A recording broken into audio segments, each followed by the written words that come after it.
Amém. Boa noite, meus amados irmãos.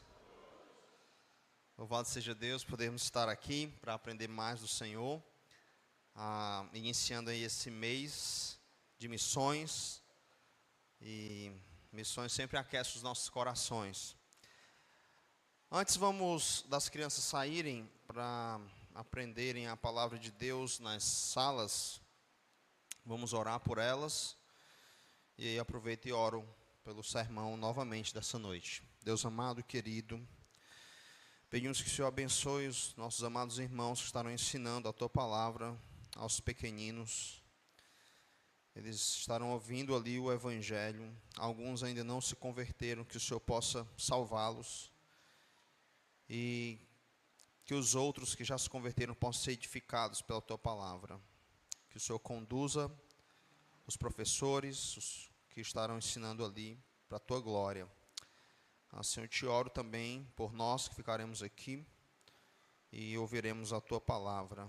Que o Senhor fale aos nossos corações, que o Senhor nos ajude, ó Deus, a fazermos parte daquilo que o Senhor tem feito no mundo. Assim eu te oro em nome de Cristo, amém. Então as crianças podem então se retirar.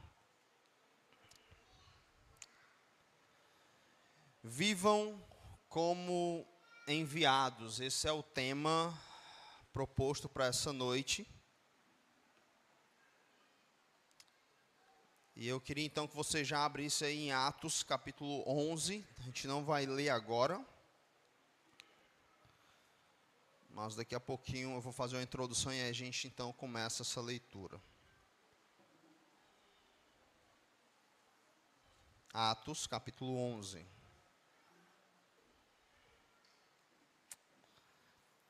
Vivendo como enviados. A proposta é que nós aprendamos nesse mês que eu posso viver aqui sem ter sido enviado para missões. No entanto, viver aqui como se tivesse sido enviado para fazer a obra missionária, para tornar o nome de Deus conhecido. Quando eu falo vivendo como enviados, talvez você se pergunte, como isso é possível? Como? Eu tenho meu trabalho, eu não tenho tempo para isso, eu tenho minhas ocupações, não tenho tempo para pregar o Evangelho. Como que eu vou viver como alguém que foi enviado, que está num campo missionário? Essa pergunta ela surge na nossa mente por causa de um conceito errado de como é a vida de um missionário na prática. Então, nós precisamos redefinir alguns conceitos, ou pelo menos entender como eles acontecem na prática. Uma das coisas que mais frustram pessoas enviadas para o campo missionário e que causam grandes problemas para elas mesmas é o entendimento errado de como é o dia a dia de um missionário. Então, geralmente, quando a gente pensa como é o dia a dia de um missionário, né? A gente fez o culto de envio aqui, a pessoa foi enviada, para algum interior, algum país. E aí, como é que vai ser o dia a dia lá dessa pessoa, quando é um casal, né? Uma família, como é que vai ser o dia a dia da esposa, o dia a dia dos filhos, como é que vai ser, né? Vamos pensar aqui na esposa do missionário, o que vocês acham? Como é que é o dia a dia lá? O que ela faz? Alguém? Ela sai das 7 horas da manhã, ela se levanta e ela sai evangelizando, todo mundo é assim? Não. Ela vai levantar, vai cuidar do lar, cozinhar, vai ser assim, educar os filhos, ensinar, vai levar o filho no colégio e tal. E alguns missionários, e o missionário, será que ele sai assim, de porta em porta? O que vocês acham? Depende, né? Dificilmente o missionário faz isso. O missionário, ele vai para algum lugar, quando ele é de tempo integral. Alguns missionários, eles vão criar estratégias. Por exemplo, os missionários americanos, eles marcam um jantar de boas-vindas, quando eles chegam, né? E aí eles convidam, essas pessoas se apresentam e tal. Outros, quando vão para um país na África, né? Vamos pegar aqui o exemplo do missionário Ronaldo. Ele montou um curso de informática, e aí tinha aulas marcadas lá, aulas de português, outro curso, e em alguns casos, quando se trata de brasileiros, eles vão e fazem, montam uma escolinha de futebol. E aí eles vão nas praças, com suas famílias e tal, vão conhecer as pessoas, certo? Alguns casos, eles vão trabalhar. Chegam lá e entram, às vezes, no país através do trabalho e tem uma carga horária como a nossa. 8 horas de trabalho e são missionários ali. Como isso é possível, né? Então, percebam que só nesses exemplos que eu dei aqui, já mudou uma chave, né, na nossa cabeça? Porque você pensa que o missionário ele vai chegar lá e ele vai passar o dia todo evangelizando de porta em porta, e aí você pensa que que é impossível você viver isso aqui. De fato, se fosse desses moldes, mas não é. Ele vai fazendo amizades, aí às vezes ele marca, a pessoa fica interessada numa conversa ali, ele marca um estudo bíblico, o que tu acha de a gente estudar a Bíblia junto e tal? Aí, geralmente, essas visitas e esses encontros são à noite, mesmo que o missionário seja de tempo integral. Por quê? Porque as pessoas que ele vai evangelizar, elas passam o dia no trabalho. E aí ele vai encontrar essas pessoas à noite. Então, uma das coisas que fazem muitos missionários retornarem do campo frustrado é porque não entendem o dia a dia de um missionário. Então, algumas pessoas, elas se apaixonaram por missões, de que forma? E aí colocaram na cabeça que tinham chamado missionário. Lendo biografias. Biografias de eventos extraordinários. Que não fala como é o dia a dia comum. Então, você lê um livro, uma biografia, geralmente, você vai ter lá os eventos mais marcantes do que Deus fez e tal, mas isso não é o dia a dia do missionário, tá certo?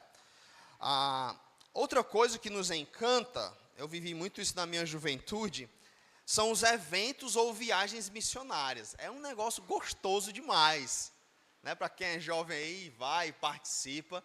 Você vai com um grupo de amigos que você gosta de estar com eles. Você não tem outra preocupação a não ser seguir uma agenda que o programa da viagem foi montada ali. É como o nosso projeto Sertão. A gente vai passar uma semana ali, então a gente já está ali com aquela turma, é quase que um acampamento, uma diversão sem igual. E aí a gente está orando e está falando do Evangelho, é um negócio muito gostoso, mas não é sempre assim. Aí a gente volta e não é aquilo. E a própria vida do missionário que nós vamos fazer o trabalho lá, a semana dele é atípica quando o Projeto Sertão está lá. Então, não tem classe para crianças, EBF, todo mês não. Então, quando o Projeto Sertão vai, é aquela semana ali, né, aquele movimento ali, aquele evento. E, às vezes, o nosso coração arde por isso, a gente gosta disso, e aí você pensa, eu sou um missionário. E aí você vai para o campo missionário, e quando você chega lá, você se depara com outra realidade. Quando você chega no campo missionário, você percebe que não é só uma viagem de 5 dias com um grupo. O grupo nem está mais lá, agora é você sozinho, às vezes só você e sua família. O grupo talvez pode ir lá uma vez no ano, e olhe lá.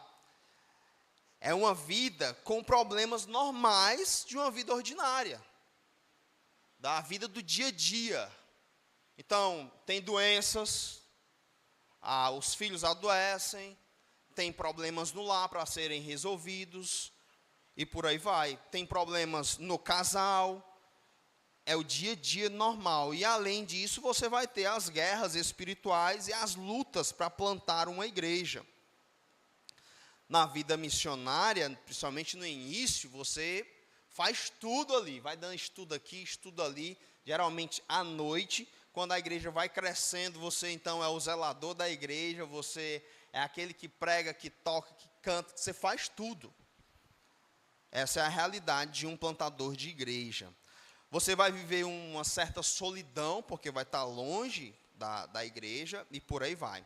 E tudo isso, em alguns casos, o missionário está trabalhando 8 horas ali por dia, e ele vai ter então que visitar, aconselhar, discipular, evangelizar pessoas à noite.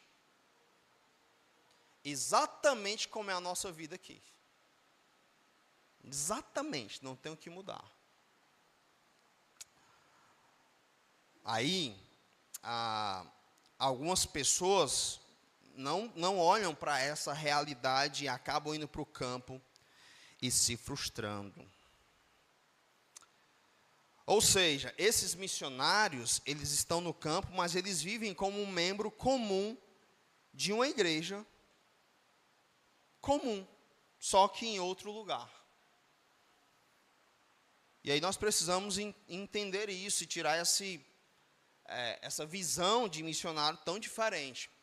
Por isso, o conselho que eu dou à igreja, pensando aqui em futuros missionários, sabe aquele jovem, né, que não vive uma vida comprometida, empolgada, vibrante, amando a igreja local, se gastando e se sacrificando por ela, aqui, mas diz que ama missões e que quer ser um missionário.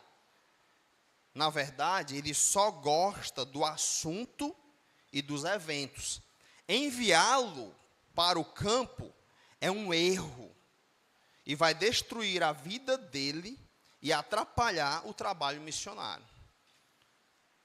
Então, eu estudei na vida missionária, uma matéria, e o professor, toda aula, ele trazia assuntos de missionários frustrados, histórias reais.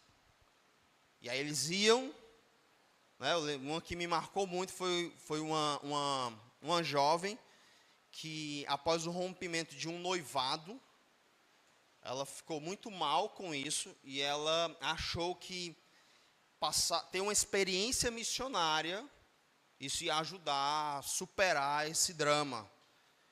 E, infelizmente, ela voltou louca da cabeça.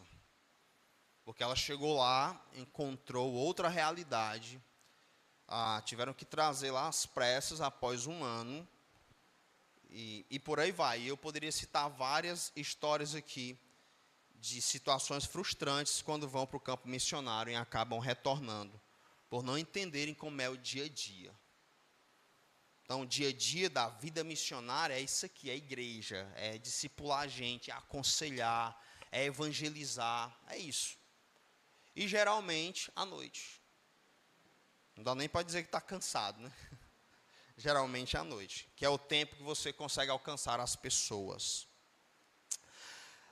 Estou tentando dizer para os meus amados irmãos que você pode e deve viver como um missionário aqui. Você não precisa ser enviado para ser um missionário. O texto que nós vamos estudar hoje é um claro exemplo disso, de como a obra missionária se expande, como as coisas acontecem. Então, veja comigo aí o capítulo 11 de Atos.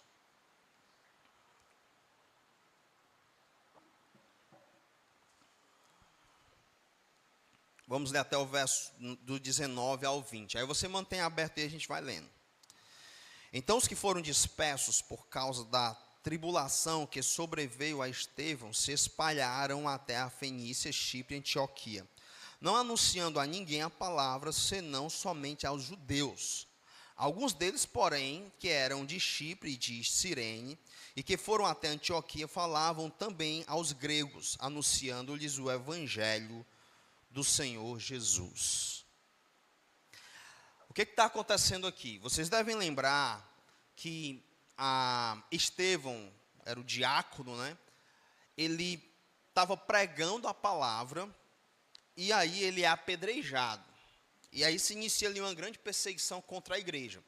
Acredita-se que a igreja naquela época, a igreja de Jerusalém, tinha 50 mil membros. Não tinha lá o caderno de membresia, mas os estudiosos acham que a igreja já tinha esse tamanho aí. E está todo mundo vivendo ali. Lembra que o texto diz que eles não anunciavam, parte deles, o evangelho aos gentios, mas somente aos judeus. Isso aqui era uma ordem dada pelo próprio Cristo. Vocês vão primeiro às ovelhas perdidas da casa de Israel, e depois é que eles vão pregar para os gentios, os outros povos.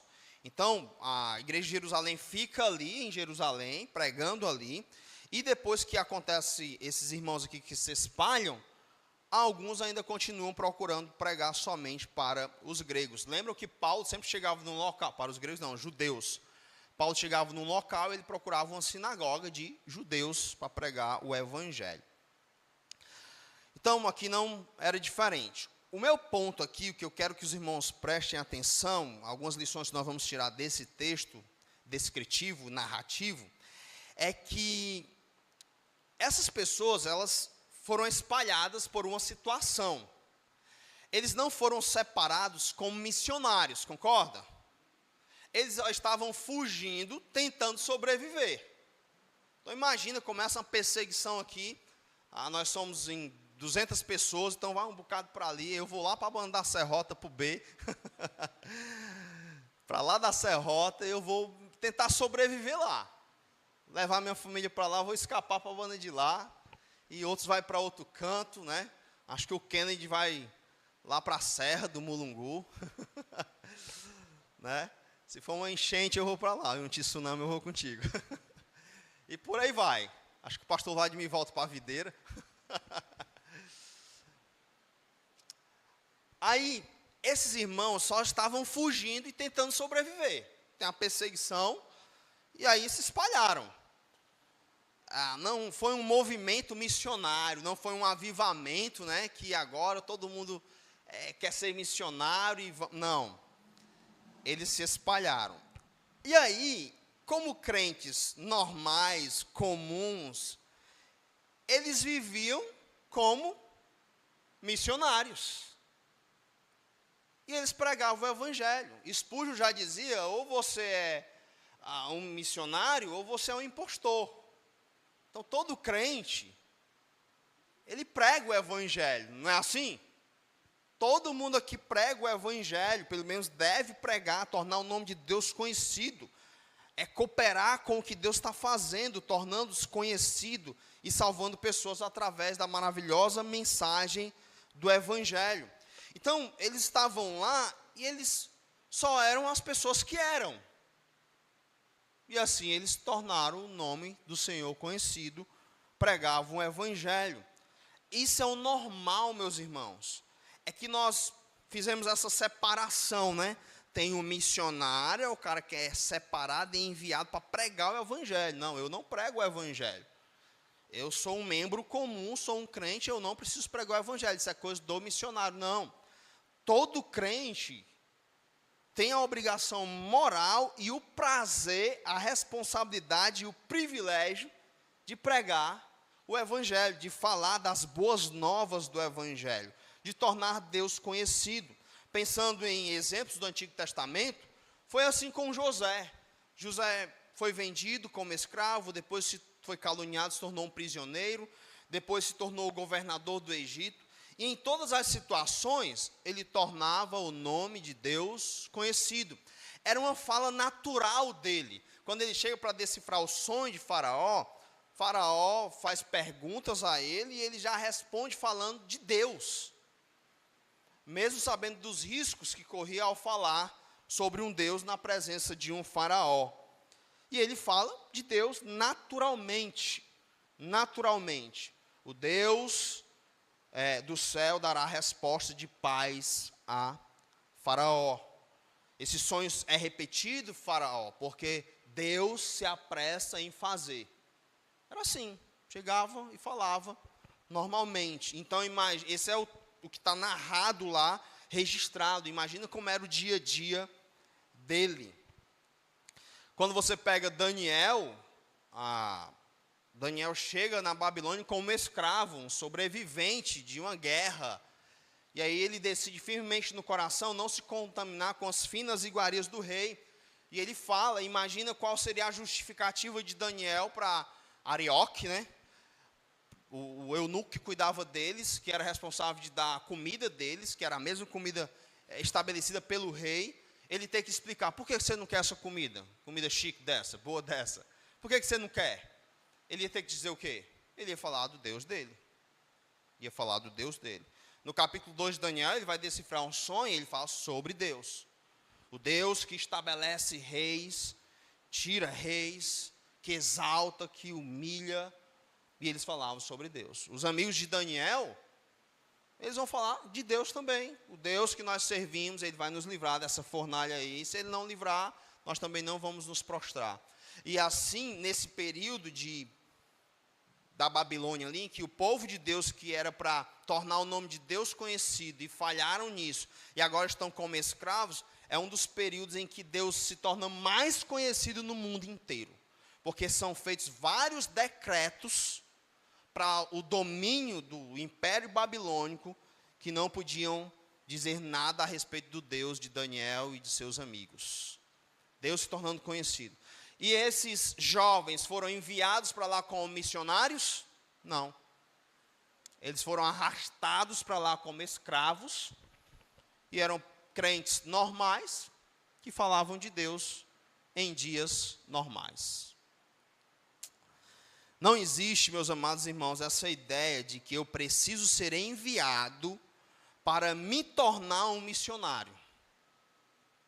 Não existe. Todos somos missionários e alguns são enviados. Todos somos missionários e alguns são enviados.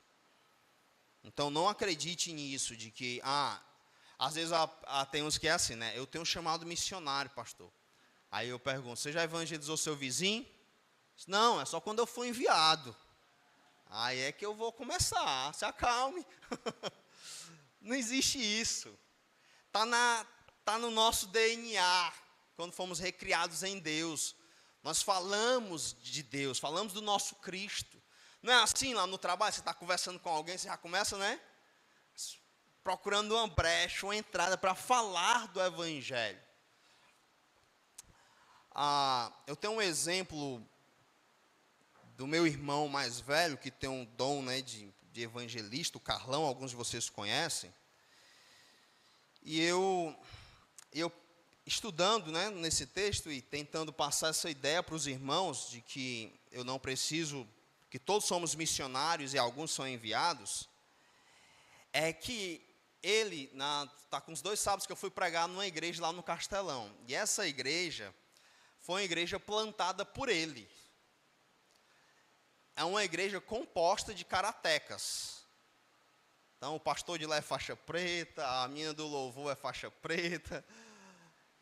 E ele conheceu aquelas crianças lá num projeto no Castelão e falou do evangelho para elas se converteram e lá se plantou uma igreja que já teve 50 membros naquela igreja, de karatecas. E hoje um dos pastores é um karateca. E como é que ele fez isso? Falando do evangelho. Só isso. Nas aulas de karatê dele. Não é? A Raquel, minha esposa, foi alcançada nas aulas de karatê dele. Aleluia. Não é?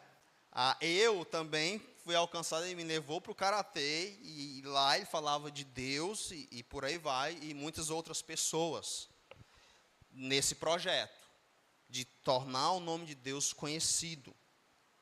E ele plantou uma igreja. Eu lembro, na Igreja Batista de Parquelândia, da qual fazíamos parte, a gente passou um período bem difícil, e a igreja definhou. O pastor saiu e ficamos sem pastor um tempo e tal. E eu achei isso incrível. Ele fazia o seguinte, tinha alunos, por exemplo, o pastor Daniel, né? Chegou chorando, com problemas em casa. chegou chorando, né? Eu lembro que na época, o que foi que houve e tal? Não, minha cachorrinha morreu e tudo, mas chorava demais, e a gente começou a desconfiar, que não era só a cachorrinha, e tinha outros problemas. E aí ele disse, conversa aí com o teu pai para eu ir lá. Depois da aula eu vou. E aí ele fazia os evangelismos sempre depois das aulas de karatê, que terminavam 8 horas. Tinha noites que ele fazia 2 evangelismos em 2 casas. Ele chegava lá 8h30, 9 horas numa casa, ficava até 10, depois ia para outra. Dos pais dos alunos. Então ele alcançava os alunos e alcançava a família dos alunos. Durante o treino alcançava os alunos e pós-treino essas famílias. E assim, na minha antiga igreja da Parquelândia, várias famílias foram alcançadas com esse ministério. Várias famílias. Muitas famílias mesmo. E a igreja foi novamente se restabelecendo e crescendo. A igreja, a nossa congregação em Serrota, também nesse período, teve um carnaval e não tinha retiro, e a gente foi para lá. E aí começamos a evangelizar. E aí depois a gente ficou indo todo sábado. A gente ia sábado de manhã para lá, chegava meio-dia, e aí domingo pela manhã a gente saía tentando fazer estudos bíblicos, conseguia algumas pessoas, e aí ficava indo no final de semana desses estudos lá. E aí a gente voltava após almoço para participar do culto aqui. Todo final de semana. Tá? E aí foi nascendo uma igreja lá. O pastor Márcio, que hoje mora lá com o pastor, passou 5 anos indo todo final de semana para lá. Trabalhava a semana inteira aqui e ia no final de semana para lá evangelizar e cuidar dessa igreja, da qual depois ele se tornou o pastor. E hoje é uma igreja, vocês conhecem lá. E como é que esses trabalhos foram feitos? Não foram feitos por missionários enviados. Não estou dizendo com isso que nós não devemos enviar missionários, não me entendam mal, pelo amor de Deus. É tanto que depois nós enviamos, essa igreja enviou o pastor Márcio para lá, nós temos o missionário Leandro, que está lá no Jaçanaú, que servem lá integralmente. Então, nós acreditamos nisso. Mas eu quero mostrar para os meus irmãos, que é o nosso tema aqui, que é possível nós plantarmos igrejas, nós edificarmos igrejas, evangelizarmos pessoas aqui, morando aqui com os nossos trabalhos. Você quer saber uma coisa? Para você ver como isso é real. Se eu pedisse para levantar a mão aqui, a maioria de vocês, esmagadora, 90%, não foram evangelizados por um missionário que foi enviado. Foi evangelizado por um colega de trabalho, por alguém que você conheceu num treino, numa academia, e aí foi desenvolvendo aquela amizade e falou do evangelho. E aí a pessoa foi e se entregou a Cristo. Foi um familiar que convidou você para vir ao culto, não é assim? A maioria conheceu o evangelho dessa forma. Então, nós de fato podemos viver como missionários aqui, agora. Nós não precisamos ser enviados. O que eu quero ensinar para os meus amados irmãos é que o que aconteceu com a igreja de Antioquia, ali em Antioquia, com esses irmãos, é que eles só eram cristãos normais. E eles pregavam o evangelho. No início do meu ministério aqui nessa igreja, ela era bem pequena, e eu trabalhava normalmente durante o dia, e à noite eu fazia discipulado, evangelismo, normalmente. Até que a igreja foi crescendo, e agora eu posso ter mais tempo para me dedicar no cuidado dos irmãos. Mas por muitos anos, foi dessa forma. Então é possível sim você viver aqui, ter sua vida aqui, e ser um missionário, e ensinar isso para os seus filhos, para tornarem o nome do Senhor conhecido. Hoje pela manhã a gente viu Paulo falando que evangelizou toda a guarda pretoriana. Né? Paulo, que era um missionário enviado, mas agora ele é um prisioneiro. E o que ele faz como prisioneiro? Continua sendo um cristão normal. E um cristão normal é alguém que fala do seu Cristo.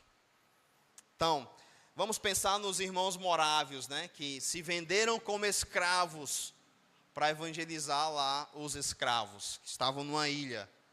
Então, quando eles se vendem como escravos, eles vão chegar lá, ó, estamos aqui, somos missionários, ninguém vai trabalhar, porque era assim não. Eles iam fazer o trabalho de escravos, enquanto trabalhavam, tornavam o nome de Jesus conhecido. Enquanto eles estavam lá servindo ao seu Senhor, como escravos, eles iam tornando o nome do Senhor conhecido. E aí o que é interessante é que isso acontece aqui nessa igreja. Não foi nenhum missionário que foi enviado, foram cristãos tentando sobreviver, que agiam normalmente como cristãos. Então eles anunciavam o evangelho do Senhor Jesus. Verso 21 diz: a mão do Senhor estava com eles, e muitos, crendo, se converteram ao Senhor. A notícia a respeito deles chegou aos ouvidos da igreja que estava em Jerusalém, e enviaram Barnabé até Antioquia. Isso aqui é legal, esse movimento, porque Barnabé vai ser enviado não como missionário. Barnabé é enviado para ser um pastor que vai cuidar de uma igreja que já nasceu. E quem plantou essa igreja? Irmãos comuns que chegaram nesse novo lugar, tiveram que procurar um novo emprego, sobrevivendo ali e falando do evangelho, e Deus graciosamente ia salvando pessoas. Muitas pessoas se converteram, e agora a igreja de Jerusalém fica sabendo da notícia que lá tem um bocado de crente e não tem ninguém para cuidar deles. E aí envia Barnabé para cuidar desses irmãos e não para plantar uma igreja, porque a igreja foi plantada pelos cristãos que estavam lá, que não eram, em essência, né, digamos assim, ou no conceito que nós damos, não eram missionários, mas de fato eram cristãos que são missionários, o que é o normal para todo cristão. E esses irmãos estão agora lá, sendo cuidados por Barnabé. Teve uma missão, eu já até contei para a parte de vocês aqui. Teve uma missão que era uma missão de médicos americanos, e eles vieram para montar um hospital na Amazônia. E eles fizeram isso. E todos eles se formaram em medicina, com o objetivo de vir para a Amazônia, para esse projeto. Nós vamos montar um hospital lá, e nós vamos então evangelizar. Então eles trabalhavam normalmente como médicos e falavam do evangelho. E aí alguns deles vieram de lá para aqui para o Cibima, e eles vieram em busca de pastores. Eles disseram: precisamos de pastores, tem alguém perto de se formar? Por quê? Porque nós somos médicos e nós evangelizamos, e muitas pessoas se converteram lá. No último ano tinha se convertido 200 pessoas. E não tem pastor lá para cuidar, e a gente não é pastor, a gente só é médico que está evangelizando. Não é incrível isso? Entende? Então, é possível nós vivermos aqui como missionários, como pessoas que foram enviadas, não por uma junta missionária, mas enviadas pelo próprio Deus, na missão dele. Então, quando ele me salva, ele me torna um missionário. Ele me torna uma testemunha de Jesus. Isso está na minha essência, na forma como ele me criou. Abra comigo aí, deixa marcado aí Atos, e vai lá deixa marcado em Atos e vai lá em Marcos 5. Olha só que incrível aqui, para você entender bem isso. Marcos 5.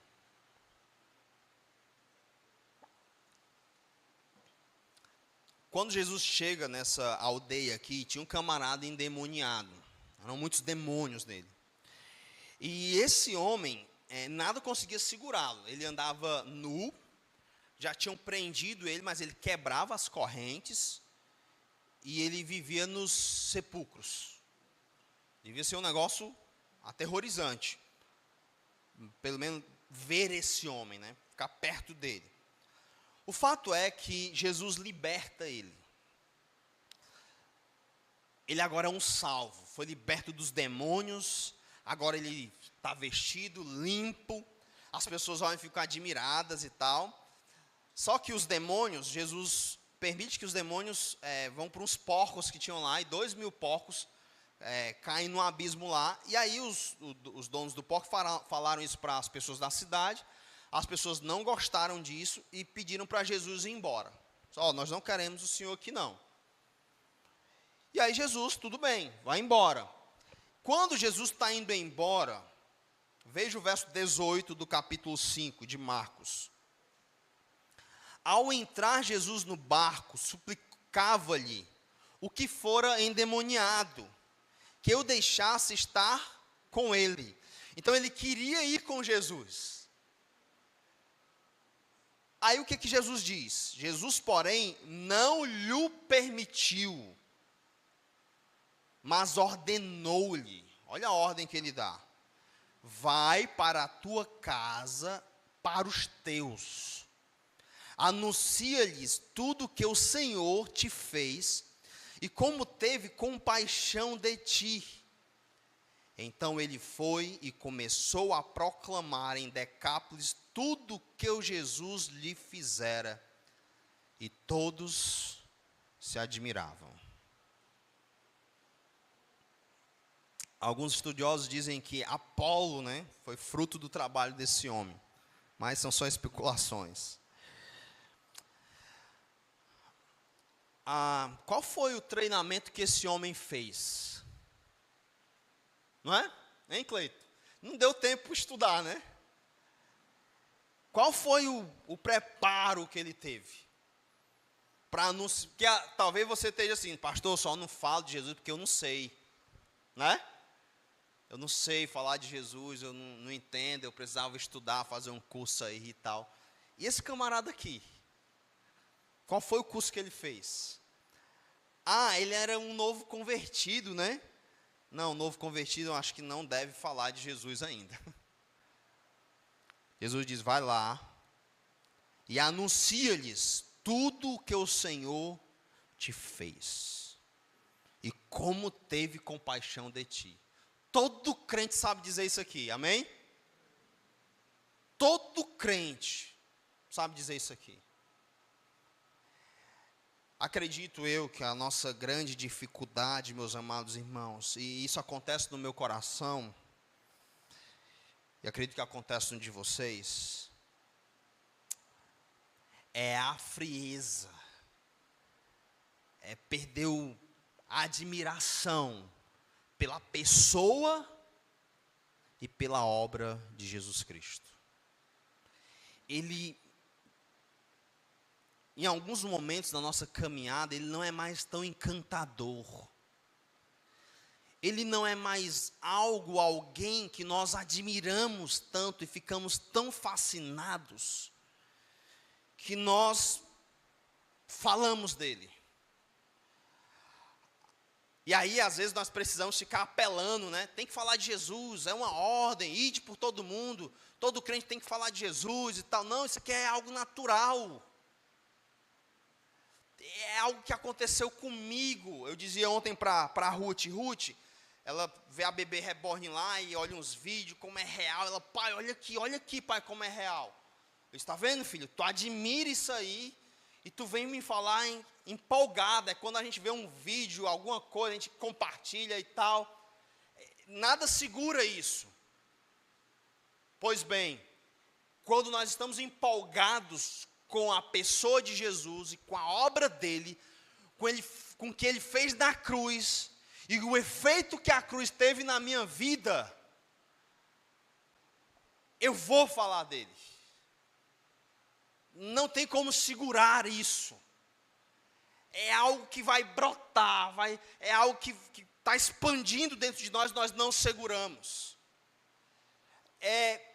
não é que eu tenho que cumprir uma ordem, uma obrigação, não deixa de o ser, mas é que é algo que é tão empolgante para mim, que eu falo como alguém que fala assim, lambendo os beiços.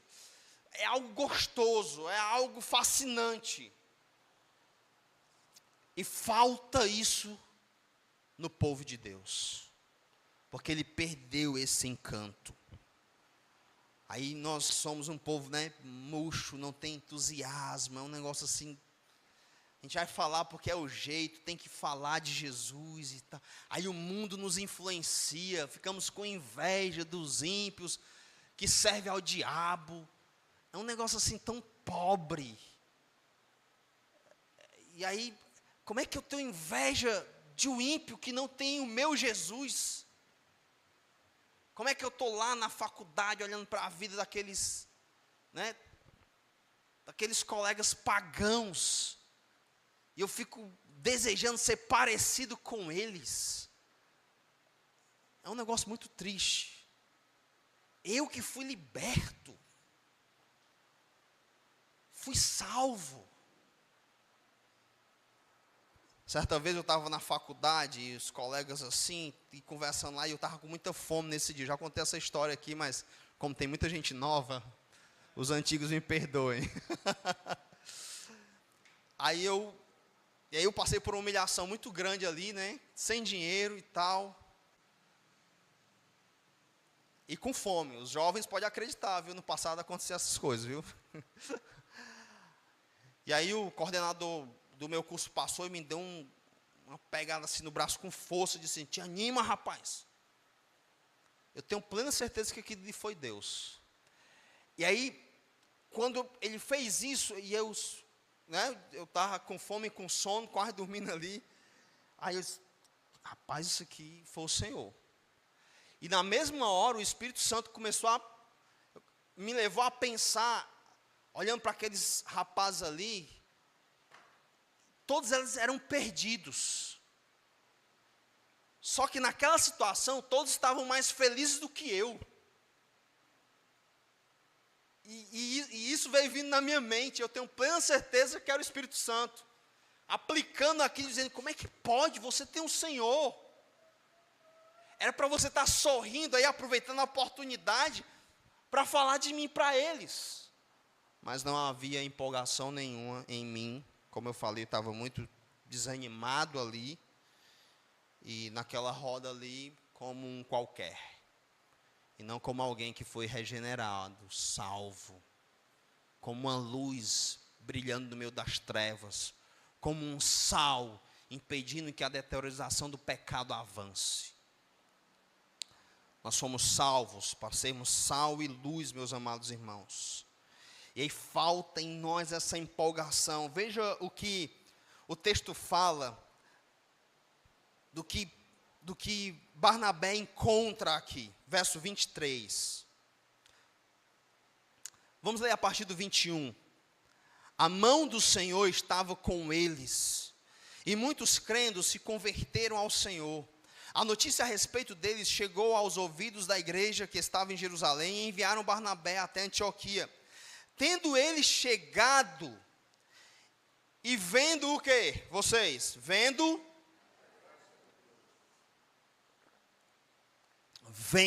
a graça de Deus. O que aconteceu com Barnabé? Alegrou-se. E exortava, animava, consolava a todos a que com firmeza de coração permanecessem no Senhor. A alegria. Ele viu materializado a graça de Deus. O efeito da graça de Deus. É muito legal essa expressão. E vendo a graça de Deus. Não é incrível isso? Spurgeon, em outras palavras, diria: não há maior prazer do que ver um eleito nascendo. É ver a graça de Deus. E isso alegrou ele. Agora imagina quando ele viu essa graça na vida dele. Quando ele encontrou-se com essa graça. E agora ele está vendo na vida dos outros. E isso alegra ele. Isso anima, isso o enche de júbilo. Não tem como você esconder esse entusiasmo, essa alegria. É a graça de Deus. O endemoniado de Gadara, ele só precisava de dizer para as pessoas o que a graça de Deus fez na vida dele. Testemunhar, falar, entusiasmado, feliz. Infelizmente, alguns de nós já vimos a graça de Deus na nossa vida, como ela nos libertou dos demônios, dos pecados. Mas nós fomos perdendo o encanto. E hoje, a graça já não tem mais graça. E voltamos a nos tornar escravos de alguns pecados. Por isso não tem a menor graça falar de Jesus. Por isso é melhor acreditar que isso é coisa de missionário. Por isso é mais fácil só dar uma oferta e fazer uma oração, e ele faz o nosso trabalho. Eu sempre pensei e continuo acreditando que o grande ponto não é cumprir uma ordem, é ter esse encanto, é ter essa paixão por nosso Cristo. Como Ele me fascina, como a sua obra é incrível, como o seu amor é majestoso, é algo belo, e eu conto isso para as pessoas. É algo que é tão incrível, tão maravilhoso, que eu não consigo deixar de compartilhar.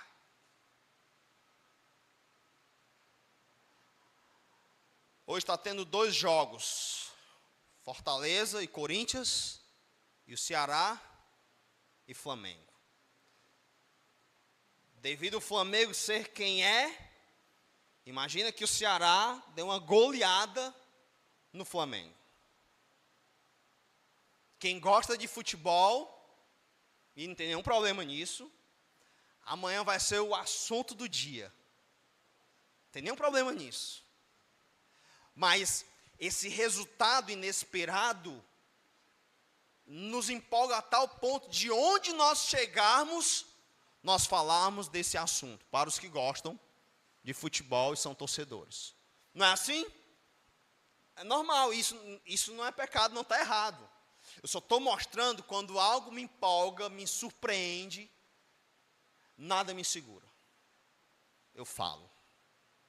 Sem vergonha, sem medo. Por isso eu acredito que nós precisamos voltar a ter esse fascínio, essa paixão por nosso Senhor. Nós teremos mais força para vencer os pecados. Por quê? Porque é o meu Cristo. Eu sou apaixonado por Ele. Como eu o ofenderia? Lembra de José? Que eu falei? A mulher diz: ei, vem se deitar comigo, José. Meu marido não está aqui. Ele era só um escravo. Chance dele de subir na vida ou destruir talvez. Mas a resposta dele, qual é? Como eu cometeria tamanho mal? Traindo o meu senhor Potifar e pecando contra o meu Deus. Olha a resposta desse homem. Numa situação de tentação, de pecado. Como? Esse jovem, ele está encantado com a pessoa de Deus. Como que eu vou fazer isso com meu Deus? O pai dele não estava lá, não tinha igreja lá, não tinha pastor lá. Ele era um escravo que foi vendido pelos seus próprios irmãos. Poderia estar revoltado com Deus, porque Deus permitiu isso. Deus o levou para lá. Agora está numa situação dessa. Mas o encanto dele por Deus não mudou. Por isso ele chegava como escravo E ele consolava e cuidava dos escravos. Ele é caluniado, se torna um prisioneiro e ele cuida dos prisioneiros. Não é alguém frustrado, desanimado, derrotado. Por quê? Porque ele não perdeu o encanto dele por Deus. A paixão dele pelo Senhor. Numa situação de pecado, ele lembra de quê? Rapaz, se eu me deitar com ela, Potifar pegar, eu vou me dar mal. Mas se eu também posso me dar muito bem aqui, ela vai me favorecer como escravo aqui.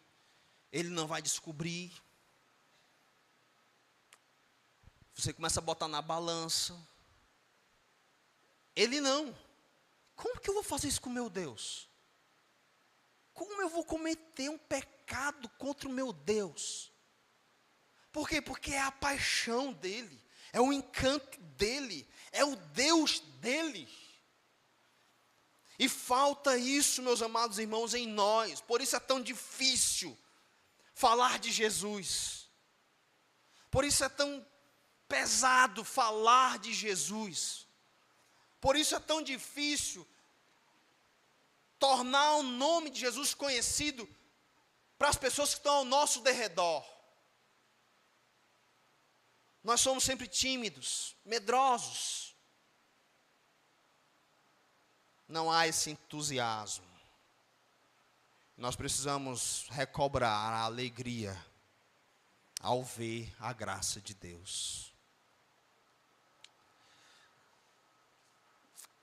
Esses irmãos chegaram nesse lugar e eles viveram como cristãos normais, fugindo por causa da sua fé, apaixonados por Jesus. O que é interessante é que se eles estão fugindo por causa da fé, era para ficar tudo caladinho, né? Rapaz, eu já fugi de lá, eu vou inventar de falar aqui de Jesus, já que eu tenho que fugir de novo. Só que não dá para segurar. É um negócio tão encantador, tão incrível para eles, não tem como segurar. Eu vou falar de Jesus, mesmo eu tendo o risco de perder meu emprego, mesmo eu tendo o risco de levar uma nota ruim na faculdade, mesmo tendo o risco de ser expulso desse lugar, ser perseguido. Eu vou falar de Jesus, por quê? Porque é um negócio que me encanta. Não é porque eu sou obrigado, não, é porque isso me encanta, isso alegra meu coração, isso é satisfatório, é algo maravilhoso que acontece. Eu vi essa graça em mim, e nada vai me segurar. Por isso os mártires, os homens, os grandes homens de Deus, isso era a marca deles. Onde eles chegavam, eles testemunhavam de Jesus. A ética deles, não faço isso, por quê? Porque o meu Senhor não permite. Qual a última vez que nós fizemos isso? Tornar o nome de Deus conhecido, a sua moral, a sua ética, no mundo de pecado que nós vivemos.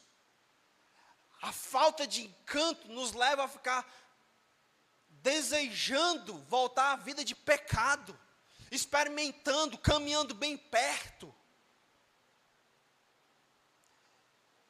Se alguma coisa tiver riscos para nós, em tornar o nome de Deus conhecido, logo nós evitamos.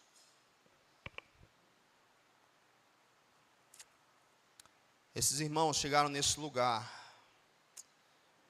e eles falaram do Evangelho de Jesus.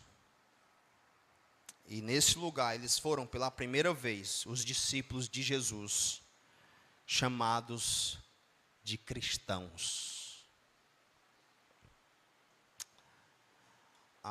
Depois esse termo se torna como um insulto, né? É um cristão, isso aí é um cristão. Mas isso aqui é o início dele.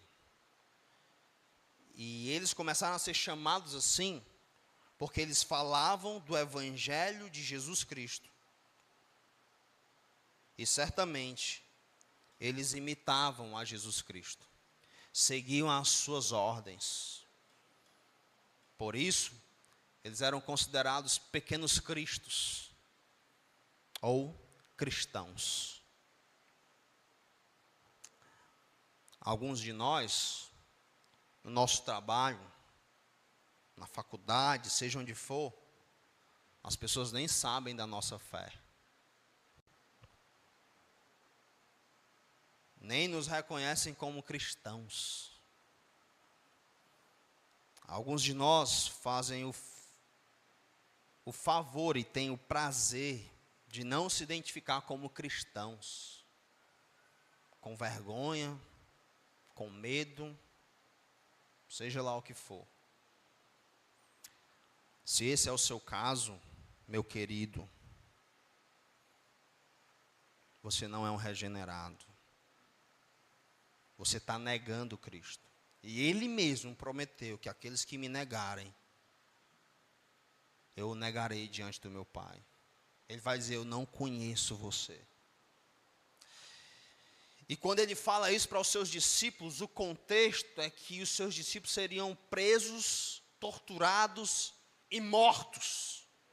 Ele diz, nesse dia, se vocês me negarem, eu negarei vocês. Só que a cristandade do século 21 nega o Senhor por coisas bem pequenas. Por nada. Por isso, alguém assim, eu tenho uma plena certeza e convicção, dada pelas Sagradas Escrituras e pelas palavras de Jesus, que nunca foi um crente. Nunca foi um regenerado. Quando Cristo ganha o nosso coração, nos torna uma nova criatura, um novo ser, nós olhamos para a graça de Deus que nos libertou das trevas, do império, de Satanás, dos demônios, dos pecados. Nós ficamos encantados com essa graça, essa maravilhosa graça. E nós falamos empolgado do que Ele fez na nossa vida. E aí eu não estou nem preocupado com o resultado, se a pessoa vai acreditar ou não, se ela vai se converter, se ela vai fazer pouco caso de mim, se ela vai fazer chacota com a minha cara. O ponto é que eu estou empolgado, que eu amo isso, que eu sei que estou na verdade e que eu aguardo esse Salvador. Nada mais importa do que as pessoas vão pensar. E assim, no nosso dia a dia comum, somos cristãos, missionários, enquanto trabalhamos. Usamos todas as ferramentas, os contatos, a influência que o Senhor nos deu para tornar o seu nome conhecido. O coração do eleito bate por isso, em tornar o seu Salvador conhecido. Que o Senhor reavive em nós a alegria de ver a graça dele. Amém? Vamos orar. Senhor, é o teu povo aqui, Deus, reunido. Pedimos que o Senhor, com teu Santo Espírito, possa aplicar a tua palavra e nos dar essa alegria que Barnabé teve ao ver a tua graça em vidas transformadas, ao ver o que o Senhor estava fazendo na vida daqueles cristãos, de como o Senhor estava usando eles em meio à perseguição para tornar o teu nome conhecido e para revelar a tua graça salvadora. Que o Senhor possa essa noite, Deus, tocar no coração de cada crente aqui, fazê-lo lembrar da tua graça revelada na sua própria vida, de como fomos encontrados por ti, de como o Senhor nos salvou, de como essa graça, Deus, ela um dia foi encantadora para nós, de como essa graça um dia nos empolgou, de como o santo evangelho, quando raiou nos nossos olhos, ganhou nosso coração, como nos apaixonamos, o nosso primeiro amor. Faz o nosso coração voltar a isso, Deus. Nos faz ver a tua graça novamente na nossa vida, na nossa igreja. Não nos deixa perder o encanto por ti, pela tua presença, pelo que o Senhor está fazendo. Anima os nossos corações, Deus, com a tua obra, com o teu reino.